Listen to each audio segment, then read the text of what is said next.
Salesforce. C'est une entreprise qu'on a l'habitude de suivre à peu près depuis très longtemps. Sur cette chaîne, il y a très peu de vidéos sur Salesforce pour une raison bien particulière. C'est une entreprise que je possède et j'ai tendance ici, quand j'ai une entreprise en portefeuille, je n'en parle pas beaucoup. Ok. Et j'ai tendance à suivre le dossier tranquillement. Et je me souviens également d'une vidéo, c'est l'une des seules entreprises, il y a celle-là, il y a Salesforce, je pense, il y a Netflix, Adobe et AT&T et Verizon. Ce sont à peu près les seules entreprises sur lesquelles on a fait des lives, littéralement. Donc je me suis assis, j'ai attendu vos questions sur Salesforce, et notamment en période difficile à chaque fois. Et donc, si vous allez regarder les anciennes vidéos concernant Salesforce, vous avez ce live-ci, et il y a un an, cette vidéo. Et je pense que sur les deux ici, l'optimisme était présent. Il n'a pas disparu du tout. Aujourd'hui, les résultats de Salesforce semblent impressionner tout le monde. Vous pouvez voir la preuve. Ça se ressent sur l'action. Mais est-ce que c'est étonnant réellement? Pour ceux qui suivent la chaîne, vous savez que non. On en a parlé de long en large de cette compagnie. Et comme j'ai toujours dit, ça reste une entreprise. Posez-vous toujours la question de savoir, en termes de dépenses opérationnelles, quels sont les coûts fixes, quels sont les coûts variables. Bref, revenons ici sur cette nouvelle note d'analyse. Donc, Salesforce a annoncé des résultats exceptionnels pour le deuxième trimestre de son année fiscale 2025. L'entreprise a dépassé toutes les attentes, prouvant sa capacité à prospérer dans un contexte économique incertain. Imaginez un peu. Salesforce a réalisé un chiffre d'affaires de 9,32 milliards de dollars, j'arrondis, 9,33 milliards de dollars, soit une augmentation de 8% par rapport à l'année précédente. C'est rien, n'est-ce pas? Et ce n'est pas tout. Le bénéfice par action a grimpé de 15% pour atteindre 1,47 $. Qu'est-ce que ça veut dire? On va y revenir. Des chiffres qui donnent le tournis, notamment au niveau des bénéfices, et qui s'expliquent par deux facteurs principaux. Premièrement, une forte demande pour ces solutions cloud et d'intelligence artificielle. De plus en plus d'entreprises font confiance à Salesforce pour gérer leurs relations clients et utiliser l'IA pour améliorer leurs performances. Deuxièmement, une meilleure gestion des coûts. Et là, coûts fixes, coûts variables. C'est à ce niveau-là que vous devez vous poser cette question. Donc, vous allez remarquer ici que les bénéfices sont plus élevés pour cette raison-là. Les coûts variables ont diminué. Coûts fixes, c'est difficile à ajuster à court terme, mais les coûts variables, on peut les annuler très rapidement. Et la plus grande partie des coûts variables ici est généralement au niveau de la force de vente. Donc, l'entreprise a réussi à augmenter ses marges, c'est-à-dire la différence entre ses revenus et ses bénéfices. L'IA, le moteur de la croissance. Salesforce a bien compris que l'avenir appartient à l'intelligence artificielle. L'entreprise intègre l'intelligence artificielle dans tous ses produits pour les rendre encore plus performants. Et je vous ai dit ici lors d'une note d'analyse sectorielle que les entreprises qui vont avoir tendance à bénéficier de l'intelligence artificielle le plus rapidement possible sont les vendeurs de logiciels. Donc, est-ce que c'est étonnant? Non. Par exemple, la nouvelle plateforme Agentforce AI permet aux entreprises d'automatiser certaines tâches et d'être plus efficaces. C'est un peu comme avoir un assistant personnel intelligent qui vous aide à gérer vos clients. Concernant la gestion financière responsable, Salesforce gère ses finances avec prudence et intelligence. Je vous donne à peu près deux exemples concrets. Premièrement, l'entreprise rachète ses actions. L'entreprise a racheté plus de 4 milliards de dollars de ses propres actions. C'est comme si vous rachetiez des parts de votre propre entreprise. Cela montre que vous avez confiance en son avenir. On va s'arrêter là quelques secondes. Faites attention parce que ça peut également vous envoyer des faux signaux. Quand une entreprise rachète ses actions, regardez toujours à quel prix elle a racheté ses actions. C'est important, surtout le multiple de valorisation. Et posez-vous, parce que à racheter ses actions, le message que ça renvoie, c'est tout simplement que nous sommes sous-évalués. D'accord? Mais ça peut ne pas être le cas. C'est la raison pour laquelle vous devez avoir un avis par rapport au rachat d'actions. Parfois, il vaut mieux distribuer un dividende plutôt que de racheter des actions. Et parfois, il vaut mieux racheter ses actions plutôt que reverser un dividende. C'est important. Ensuite, nous avons le versement du dividende. Est-ce que c'est étonnant que Salesforce en verse un aujourd'hui? Non. Amazon versera un dividende tôt ou tard. Également. Ce n'est pas étonnant. Salesforce verse parce que le rachat d'actions est un dividende déguisé. Salesforce verse régulièrement des dividendes à ses actionnaires comme un remerciement pour leur confiance. Et le dividende n'est pas une obligation. Je vous rappelle une chose. Ce n'est pas une obligation. Parfois, vaut mieux racheter des actions que de verser un dividende. Parfois, vous pouvez faire les deux. Et parfois, même, il ne faut même rien faire du tout. Comme par exemple, on peut se dire que la situation actuelle de Stellantis, réduire le dividende ou bien le couper complètement, ça ne serait pas un problème. C'est même une bonne décision. Donc, et comme l'entreprise se porte bien, il est possible que ces dividendes augmentent à l'avenir. Ce n'est pas étonnant. On le verra tantôt avec l'analyse quantitative. Concernant l'avenir de cette compagnie, les analystes sont optimistes pour Salesforce. Ils ont même revu à la hausse leurs prévisions de bénéfices pour les années à venir.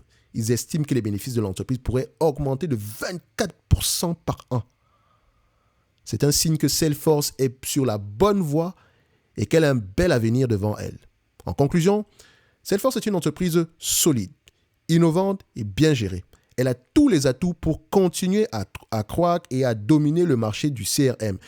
Si vous vous intéressez au secteur technologique, Salesforce est une entreprise à suivre de près. Et je mentionne que c'est une entreprise qu'on a mentionnée, qu'on a présentée dans le service Top Premium, notamment dans les notes d'analyse.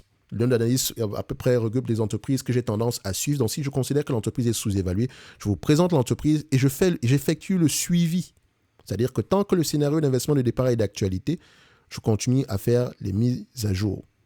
D'accord? S'il y a un risque à l'horizon, je l'identifie. S'il y a un risque à l'horizon, je vous le présente également. Ça ne veut pas dire que si vous avez accès aux notes d'analyse, j'achète tout ce que Thierry dit. Non, Thierry a présenté. Non. En fait, c'est juste à titre indicatif. Je ne promets aucun rendement. Ce qui veut dire ici que si vous prenez une entreprise, si vous avez une question au-delà des chiffres, on s'assoit et on parle de l'entreprise en profondeur. C'est tout. Comme ça vous permet d'investir avec conviction. C'est important. Donc, présentement, le Top Premium n'est pas disponible. Comme je l'ai dit, le 30 du mois de septembre, j'ai fermé le Top Premium Plus. D'accord?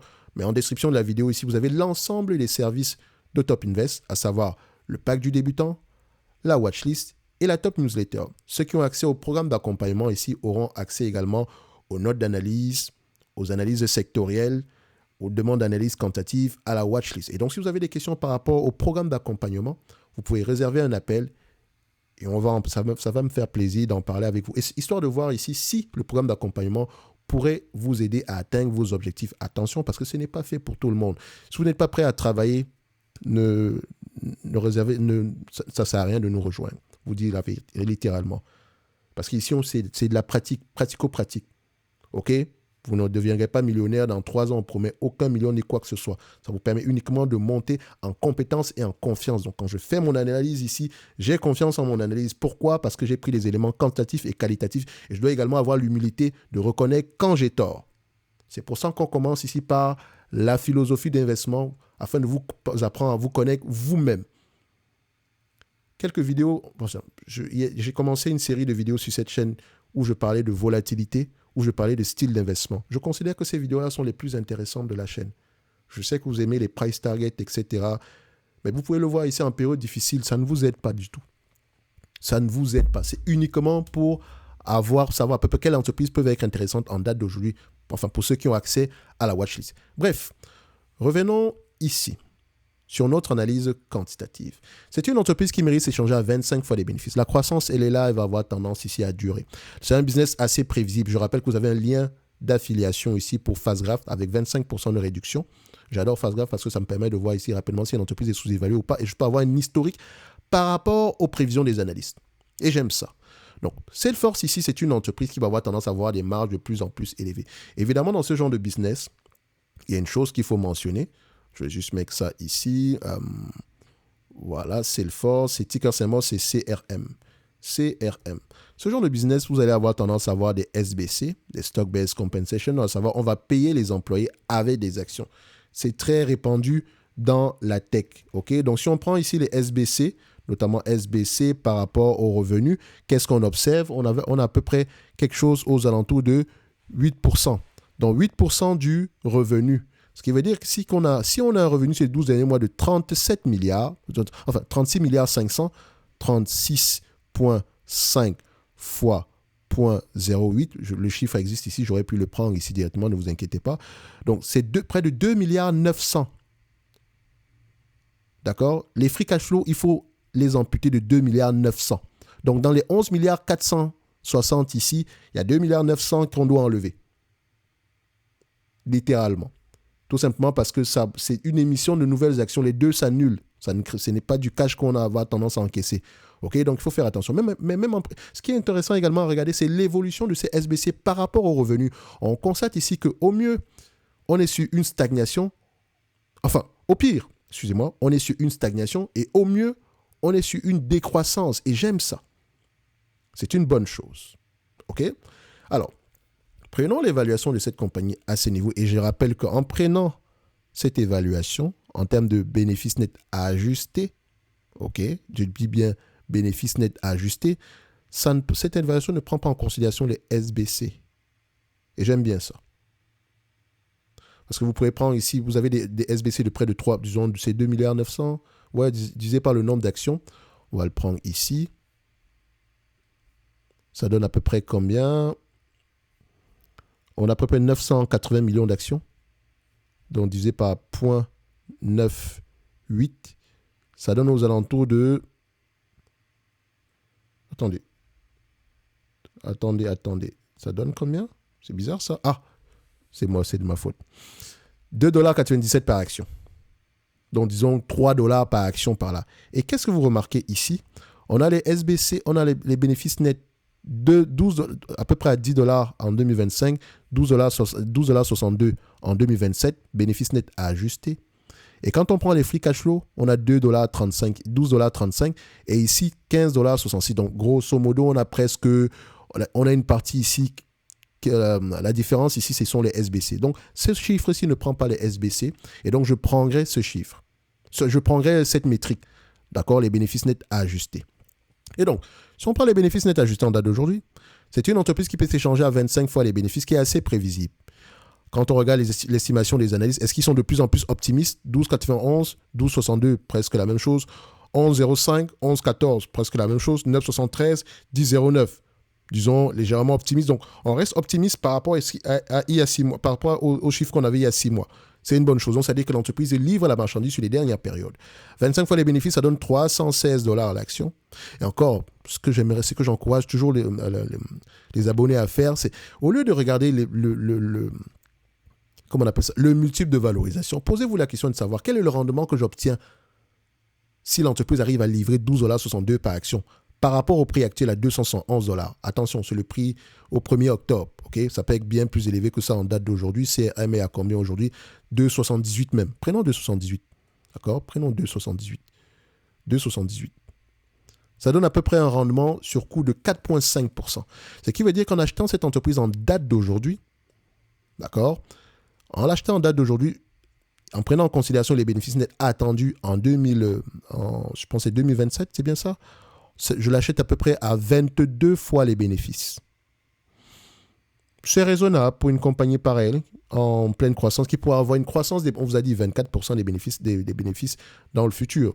Enfin, pour 2025 au moins. Et donc, quand on regarde, si la croissance continue, admettons, prenons la croissance on prend l'estimation des analystes, ensuite on prend la croissance moyenne sur les dernières années, à 25 fois les bénéfices, parce que c'est une entreprise qui a des marges assez solides, on pourrait s'attendre à un prix aux alentours de 545 $ à l'action d'ici 2030. Alors, évidemment, c'est à prendre en considération avec la taille du marché, l'évolution des parts de marché de la compagnie, l'environnement concurrentiel également. Donc pour moi, mes actions de Salesforce, je les garde. J'ai un excellent prix. Je les garde et encore, je pourrais même continuer à rajouter. Mais ça me regarde. Ça ne vous regarde pas du tout. Okay? Pour moi, je reste optimiste sur du Salesforce comme c'était le cas en 2022, comme c'était le cas en 2023. Lisez vos rapports financiers, la lecture libère. La compréhension du business également libère. Je sais que ça peut être intimidant au début, mais c'est comme le vélo. D'accord? Au fur et à mesure que vous pratiquez, ça deviendra de plus en plus instinctif, ça deviendra presque naturel. Vous saurez à peu près qu'est-ce que je dois regarder quand j'analyse telle ou telle entité. Enfin, si vous avez tendance à lire sur les secteurs d'activité, bien sûr. Donc, en description de la vidéo également, vous avez la possibilité de me poser vos questions directement sur mon compte Instagram, qui est très vide, mais vous pouvez m'envoyer vos questions, ça me fera plaisir d'y répondre. Au moins, en audio, je pourrais le faire, ça ne me dérange pas, parce que Sur YouTube, généralement, il y a 4 milliards de questions. On ne peut pas répondre à tout le monde. Et parfois, j'aime bien garder un certain historique. Et parfois, je préfère répondre vocalement, tout simplement parce que je peux être en train de faire quelque chose, le temps de taper un long message, etc. Non, non, non. C'est un peu... Ça me prend trop de temps. Et le temps, présentement, je n'en ai pas énormément. Et donc, je préfère, généralement, je préfère littéralement, parfois, répondre vocalement. Donc, si vous avez des questions particulières par rapport au stock picking, etc., en description de la vidéo, l'onglet « Vos questions » vous renverra sur cette page. Vous avez juste à m'envoyer un message et ça va me faire plaisir de répondre à toutes vos questions, d'accord, du moment où c'est en relation avec le stock picking. Donc, vous comprenez que cette vidéo est très optimiste parce que j'ai un biais positif sur cette compagnie-là. Et donc, je peux également me tromper et je me réserve royalement le droit de le faire. Lisez vos rapports financiers et si vous avez un avis négatif sur la compagnie, vous savez à peu près où est-ce que vous pouvez partager cet avis-là avec moi. D'accord? On est là pour débattre avant tout. Merci, au revoir. Et j'avais oublié une chose. C'est une entreprise qui peut faire partie de notre watchlist, n'est-ce pas? Donc, la watchlist que vous pouvez retrouver ici, en description de la vidéo, dans le service, enfin l'ensemble des services de Top Invest. Et pendant que vous serez sur cette page-là, n'oubliez pas de vous abonner sur la Top Newsletter où on partage vraiment des analyses concurrentielles. Et si vous débutez en bourse et que vous ne savez pas par où commencer, le pack du débutant pourrait vous aider. On lit les rapports, apprendre à lire les rapports financiers, apprendre à lire les états financiers et vous avez une formation thématique sur les REIT, les formations thématiques qu'on aura tendance également à faire dans le service d'accompagnement ici. Et si vous avez des questions, comme je l'ai dit tantôt, vous réservez un appel. Donc, nous avons un price target pour cette compagnie. On était à combien Donc, le price target, je parle beaucoup, mais j'avais même oublié le price target. 316 $ l'action, moins la dette nette, ou bien plus le cash net. 316 plus combien? 316 $ l'action. C'est drôle, j'ai déjà dû revoir, mais je n'ai pas fait l'évaluation. Bon, enfin, c'est la partie la moins importante, selon moi. 316 $ l'action, parfait. Donc, je viens dans ma watchlist. Je préfère toujours le faire en direct. Donc, je viens là. Voilà, 316 $ l'action. Je viens, c'est information et technologie. Donc, on vient là, information et technologie, collapse all. On ferme tout ça. Information et technologie. On cherche le ticker symbole CRM. Voilà, CRM ici. Et donc, 316 $ l'action. De la dernière fois, on avait 320 $. On va l'ajouter 316. Voilà. OK. Donc, ça ne change pas grand-chose, mais la mise à jour sera effectuée ici. Et la date, bim, bada, boum. Et donc, on se dit une chose. C'est une entreprise aujourd'hui qui a les moyens de payer ce dividende. Vous pouvez le voir ici. Si vous distribuez la totalité des bénéfices nets en dividendes, en date d'aujourd'hui, vous aurez un rendement aux alentours des 3,49%. Et si l'entreprise livre la marchandise, si elle continue la croissance, enfin, si on extrapole un tout petit peu et qu'elle arrive à atteindre une croissance d'ici 2030, si elle arrive à livrer à peu près 22 $ par action, c'est 21,421, disons 22 $ par action, divisé par le prix qu'on paye en date d'aujourd'hui, 278, ok, c'est un rendement sur cours de près de 7,9%. Et si ça continue au-delà, ça sera encore plus élevé que ça. C'est comme ça qu'on regarde le dividende. On ne regarde pas 0,59. Non, il est petit. Non, non, non, non, non. Le dividende ici est bien plus élevé que ça. S'ils voulaient, ils allaient reverser bien plus que ça. Et encore, questionnez le shareholder yield, parce qu'ils rachètent des actions. Il faut également inclure cela dans le raisonnement quand on parle de rendement. Bref, la vidéo a trop duré. 18 minutes. Merci, au revoir.